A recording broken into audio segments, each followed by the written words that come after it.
and we got Periscope. Hello everybody, this is Whit Devereaux of whitdevereaux.com. I am one time actually. I started a little bit earlier, so I'll give you guys a moment to hop on. As you come in, please say hello, make sure to share, and thank you. Even if you're on the replay, you guys go ahead and hit the share button as well. I am simultaneously streaming on Periscope and Facebook, so if you see me looking over from side to side, that is why. Alright, so let's see. If you read the title, you see that this is entitled 31 Days to Overcoming and Becoming One with God. This is the month of October, which marks a lot of different things for a lot of different people.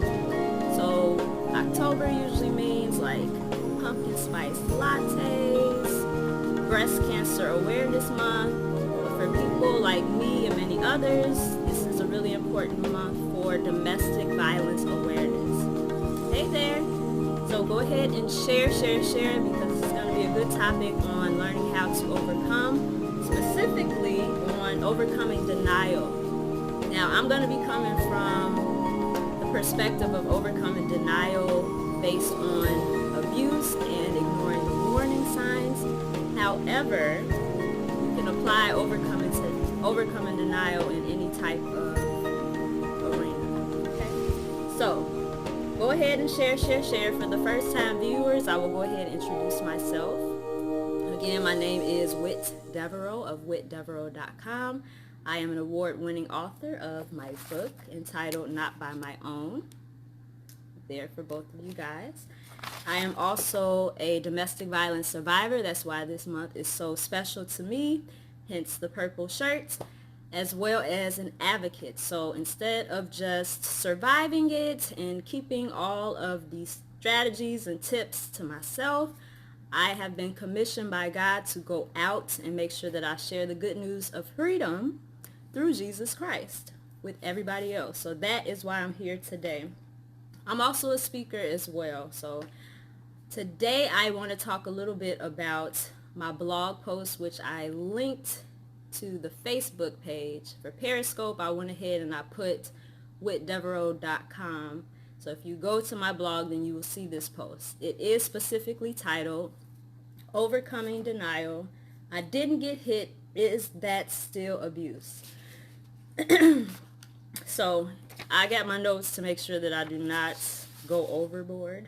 A little bit about me and my blog. So the whole overcoming and becoming one with God comes from Revelation 12:11, which states, "We overcome by the blood of the Lamb and the words of our testimony." God gave me this blog actually back in 2016. I started blogging. I talk about overcoming abuse as well as other issues that were associated with the abuse that I sustained, which included low self-esteem, self-doubt, fear of being alone, which we will go through all of these different blog posts throughout the month, as well as some different readings. Hi, thanks for joining. Please make sure to share. Yes, Revelation 12:11 is something that I stand on. Whenever people ask me, like, how are you so confident in sharing what happened to you? How are you so confident about sharing your story? I always point them to Revelation 12:11. So if you're taking notes, T was very gracious enough to put Revelation 12:11 there. But if you do not have, hey there, Nicole, if you do not have your pen and paper available, you want to go ahead and grab it now, because I'm going to give you 3 different tips on how to overcome denial. Before we get to that, I want you guys to answer me this. When you think of domestic violence, what is the first thing that comes to mind? If you're like me, you might have thought it was limited to just physical abuse. That is what I actually thought before I experienced domestic violence, or should I say before I realized that I had experienced domestic violence. So let me know, what is the first thing that comes to your mind. You can do that on Periscope as well as on Facebook. And again, make sure to share. So if you're like me and you thought that abuse was only physical, it is not. I actually talk about in this blog post about overcoming denial, the fact that abuse is physical, it's emotional, it's verbal. There are many different types of forms. And yesterday when I had the honor of being on the AC Green show, I was also able to talk about sexual abuse, which a lot of people don't always think of. Now with the Me Too movement, you might hear more about the sexual harassment and all of that. Hi, Tasha. However, it's not something that people always talk about. Like mine was related to incest. So that is like a taboo subject people do not really want to talk about, right? But I have been commissioned to talk about it. And again, I'm on Periscope and I'm on Facebook. So if you see me looking interchangeably, that is why. Even if you're not directly impacted by abuse, so say you have never experienced abuse, but you know somebody who has, this is information that you will want to take down so that you can reference, because you never know who may need this information. When I was doing my research for this month and even for this blog, I looked up the NCA, hey there, ncadv.org, which is the National Coalition Against Domestic Violence. And there they talk about the statistics. So sometimes you hear people say 1 in 3 women and 1 in 6 men. But according to the ncadv.org, it's 1 in 4 women and 1 in 7 men. So again, if you have not been affected by domestic violence, because of those statistics, you probably have or will encounter someone who has, okay? So the 3 things that I want to give you tonight, and again, go ahead and share and invite and grab those pins. Thank you for putting the website in the comments. The 3 things that I want to share is, number 1, to know the facts. Know the facts about domestic violence. A lot of people have the wrong idea. Like I said, some people think domestic violence is just limited to physical abuse, which it is not. Like I said, inside of this blog, I talk about the power and control wheel, which in the center of the power and control wheel is the root cause of why people abuse others, and that is to maintain power and control over them, right? On the outside, you have all of the different types of abuse. So there is emotional abuse, there's isolation, there's minimizing, denying, and blaming, economic or financial abuse. A lot of times people who are being abused are also having that ex or that abuser control their finances, so they're not able to leave safely because they depend so much upon them. So the first thing you want to make sure that you do is know the facts about domestic violence. If someone comes to you and they say, hey, my boyfriend or my girlfriend is emotionally abusive to me, what does that mean? They're threatening me, they're talking down to me, they are saying that I'm not good enough, nobody will ever want me. You want to take heed to that, because that is emotional abuse. So don't just think about it in the terms of physical. So know the facts. And again, whitdevereaux.com is where you can read this blog. And I highlight the power and control wheel inside of my book. Number 2, know what love truly is and it's not. So I always have to back things up with scripture. So the scripture that talks about what love is and what love is not is 1 Corinthians 13, and it's 4 through 7. And so I bookmarked it here. I have the type of Bible. Thanks, Catherine. It's actually an E in there. So Whit Devereaux is WHITDEVERAUX.com. All right, so the Message Bible has it broken down a little bit differently. I like the Message Bible, so I will read from that. So what is love? Love never gives up. Love cares more for others than for self. Love doesn't want what it doesn't have. Love doesn't strut. It doesn't have a swelled head. doesn't force itself on others. That's a big one. Doesn't force itself on others, which you see a lot of times with domestic violence is that power, that control, which is what? Force. It isn't always me first, so it's not always thinking about itself. Doesn't fly off the handle, doesn't keep score of the sins of others, doesn't revel when others grovel, takes pleasure in the flowering of truth, puts up with anything, trusts God always, always looks for the best, never looks back, but keeps going to the end.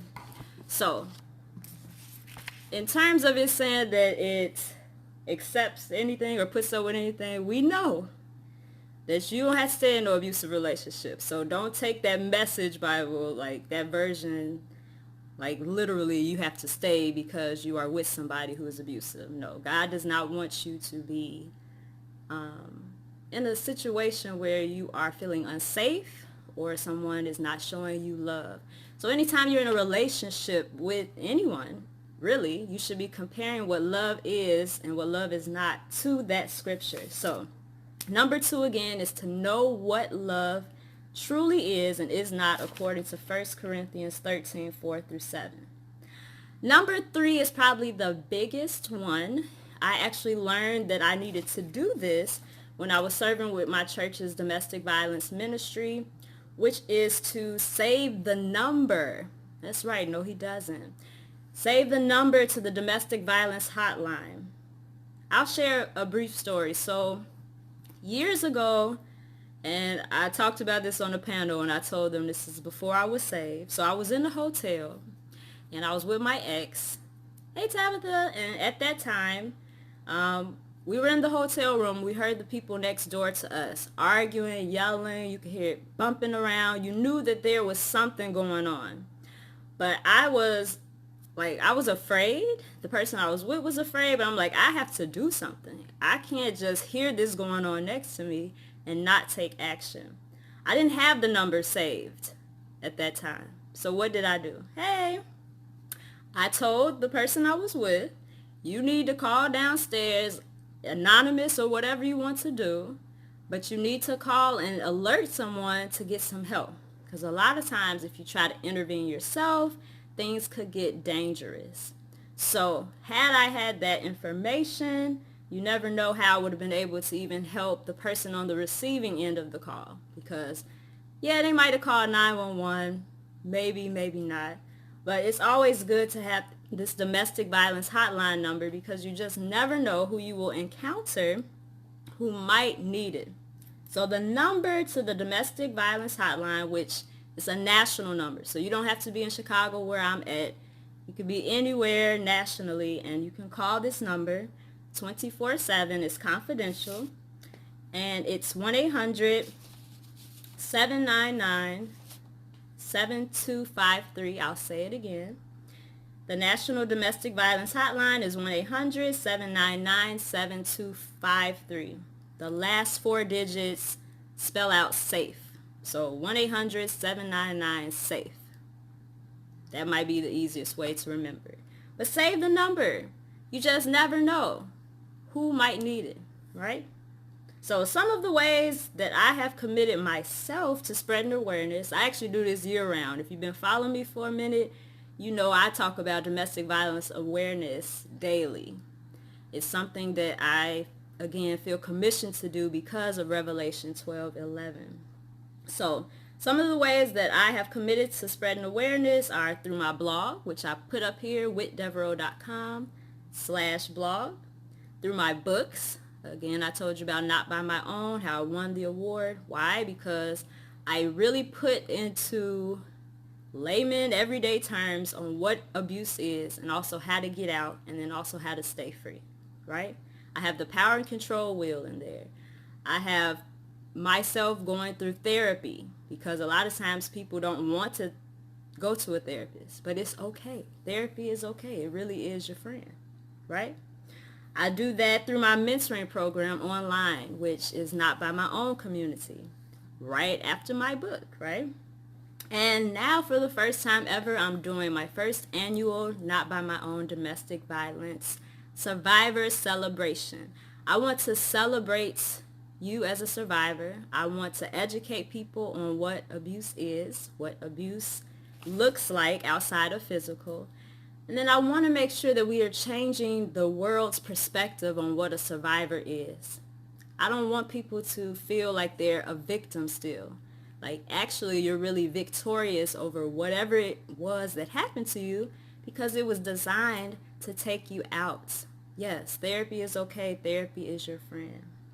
So, to stay connected to me and see what else we got going on for the next 30 days of this challenge, you want to make sure that you go to my site, which is whitdevereaux.com. It's here in the comments.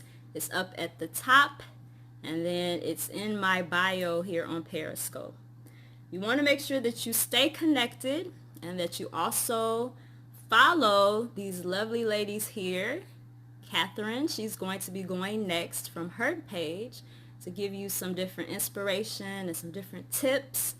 Also, T Mosley, you ladies can actually drop your Facebook business pages in the comments, so that way anybody who is watching this, they'll be able to follow you next, so when you go live, they can get the information, the tips, and the strategies that are necessary. All right. So thank you, Periscope, for coming in. Thank you for sharing. If you're not following me on my Facebook page, you can do so at Whit Devereaux. Thank you on Facebook for following me. You can do that. You can actually follow me on Periscope if you want. I'll be doing this simultaneously. I know sometimes Facebook does not always give you the notifications. So what you'll want to do is make sure that you hit to turn on notifications when you go live. So that way you won't ever miss anything. Absolutely, you are welcome. So we are going to change the world's perspective on what a survivor is by doing what? Letting them know that we are not victims, but we are victorious. All right? So whether you're watching this later on the replay or now, I want to make sure that you all turn on those notifications. I'll come back in the comments and we'll continue the conversation there. I look forward to seeing you guys tomorrow. Bye-bye. Bye, guys.